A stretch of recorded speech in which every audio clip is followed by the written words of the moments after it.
So what we wanted to talk about today is staff retention, because that's been a big thing. Since we rely so heavily on the therapists in our office, we want to make sure that they're happy, that they're staying. Pretty important. And that if they leave, the practice doesn't go to garbage. So let's talk a little bit about that. We've learned a lot of lessons since 4D opened 12 years ago.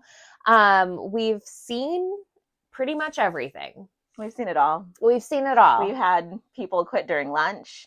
Just not come back. Just not come. Yeah. I guess that's not quitting. Maybe they're still coming. Maybe. Who knows? Maybe Who knows? They're They're back. just taking a really long lunch break. Totally. Yeah. It happens. Or, we've had people have to leave just because of like family emergency situations. They need to take care of their families. It's not us. It's not them. It's just life. Mm-hmm. We've had people move out of the country. We've had a lot of different things kind of go on, and we've needed to pivot. And one of the first things that we learned early on was that if a therapist has their own schedule and patients that will see only them, that is a red flag. That is a danger for your practice, because when that person leaves, a lot of times those patients will leave too. And so we had an amazing therapist. She ended up leaving the country, and I think we lost probably 90% of her patients. Because they only wanted to see her and her special sauce, which is great for us when she was with us. She was a fantastic therapist, and her patients really, really connected to her. A lot, apparently. A lot. But more than their doctor, so it's fine, everything. But and they were afraid to reach that same level of, trust, because I think that's a big component of a therapist-patient relationship, that they were unsure of everybody else if they could trust them. So what we've done is, from the get-go, when our patients start here in office with us, they actually see all of us. Everybody who's working on the floor gets to work with every patient here and there. They may, just because of timing, they may end up with one more than the others, but not exclusively working, that's my patient. And what we also saw is that helped the patients graduate more quickly too, because you get to a point where they're so comfortable with somebody that then they're just coming to hang out. And that we thought that was going to be just for our pediatric patients. But no, that's actually more of the adults, I'd say. It's part of their routine, and then they just never want to leave, which is great. We love them. And we can't have that be the case. And so, having different perspectives and different therapists seeing the patients actually benefits the patient more. We've had a lot of patients who come to our office from occupational therapy where, they develop these individual long-lasting relationships, and then we'll hear like, oh, my therapist went on maternity leave, so we just never went back. We just stopped. Exactly. So it's like they consider their therapist leaving, even if it's temporary, as a time to like stop coming to treatment. And so it's not just in our office, it's in different fields as well. And so it's something to think about when you're structuring how you want to really make your practice safe, is really, looking to see how much of that individual relationship do we want to foster, unless it's like an owner, and then that's great. But even in partnerships, we've seen it happen in other practices that we work with, where it's like when one of the partner leaves, half the patients leave too. And so, it's not business, like, it's not financially sound decision to make if it can be avoided. And it gives you an opportunity to foster a environment within your practice of like a more collaborative approach. Very true. So, I know that I have to meet with our therapists very regularly to speak about what's going on with all of our patients. That way we're not walking in being like, so, hey, what's going on with you? I know you were just here yesterday, but did you do this activity? Are you like, how are you feeling? So I think it really is a good way to kind of spark that collaboration even within your team, so it benefits the whole practice. And what we got from watching Say Yes to the Dress, it's fine, whatever, don't touch me, was that Kleinfeld's has their like meeting every morning before they see everybody who's coming in for a wedding dress fitting, and they go over what the person's looking for and all of that stuff. So then everybody on the floor knows what's happening with that particular person. So that's what we do here. So we go over every patient that's coming in, every vision therapy patient that's coming in, and know exactly what's happening for that person, so that you don't have those redundant questions and the person feels like they're known by whomever is seeing them. It's not just somebody filling in, it's the whole team that's treating. Yeah. And they're comfortable with all of us. I think that's been really cool. Exactly. Yeah.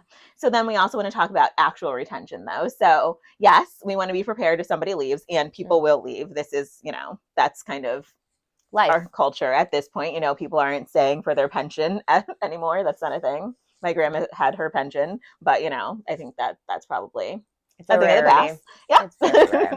She's 93. So yeah, but she had a pension. Right. But yeah, so how do we get therapists to want to stay and to want to become invested in the practice?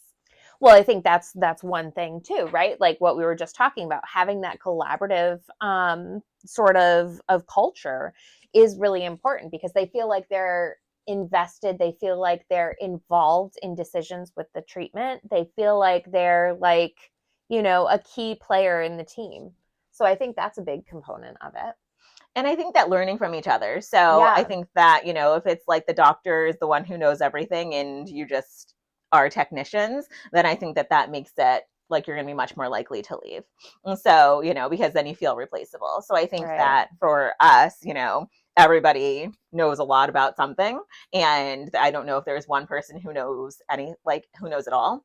And so I think that we collaborate with our knowledge as well. So then when it comes to, a particular condition that's coming in, or, a particular genetic disorder, then we can tap on each other's experience in those different areas. But then also we do research presentations too. Mm-hmm. Right. So we do research. We make sure that we're kind of staying at the cutting edge of everything, and then we're presenting that information to each other. And when we go to conferences, we come back and we present all the information to each other, and so that everyone's kind of really growing and learning all the time. That way, especially when you're in a field like, well, I mean, we are in a bit of a niche in vision therapy, and a lot of people don't go to school to become vision therapists. So sometimes like people try it out and see like, oh, it's not for me. But if they don't feel like it's a career that's like, that they can see a future in, I think that's why learning is so important too, is that it's like you can see this as a fully fledged, very fleshed out, very real career. Because often I'll go out and I'll say, oh, I'm a vision therapist. And they'll say, what is that? And then I have to explain it all. But I know that there's a whole field of other professionals who are vision therapists like me, who have invested time, energy, money, et cetera, et cetera.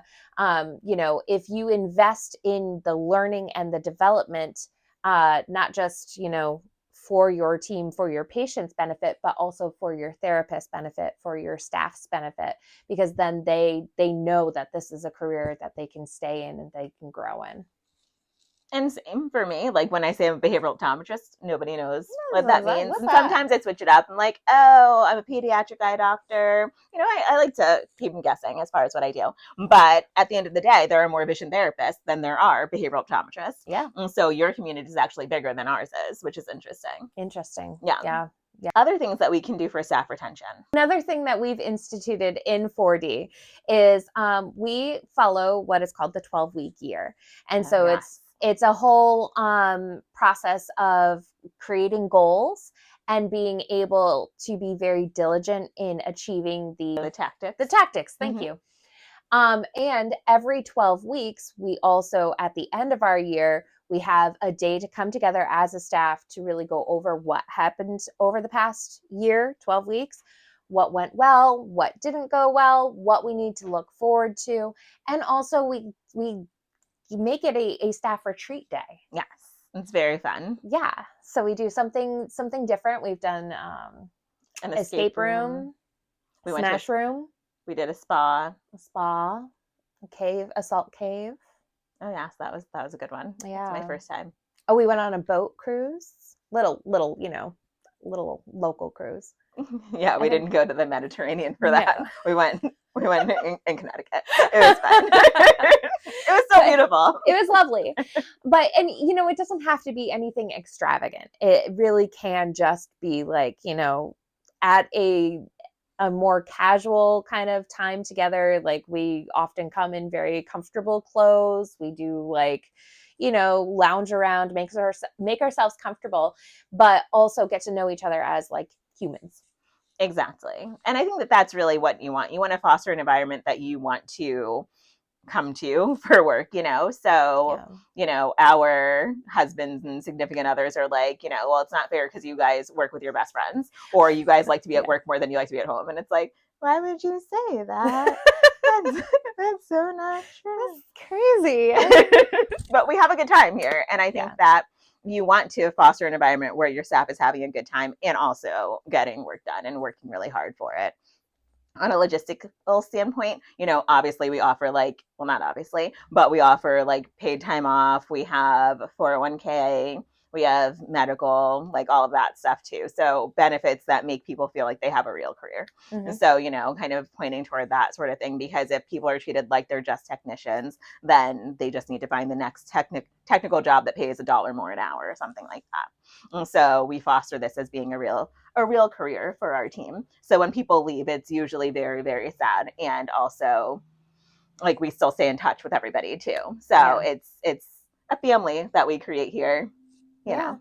And Yeah. so that's our advice on staff retention and really helping your practice survive any sort of changes in staffing.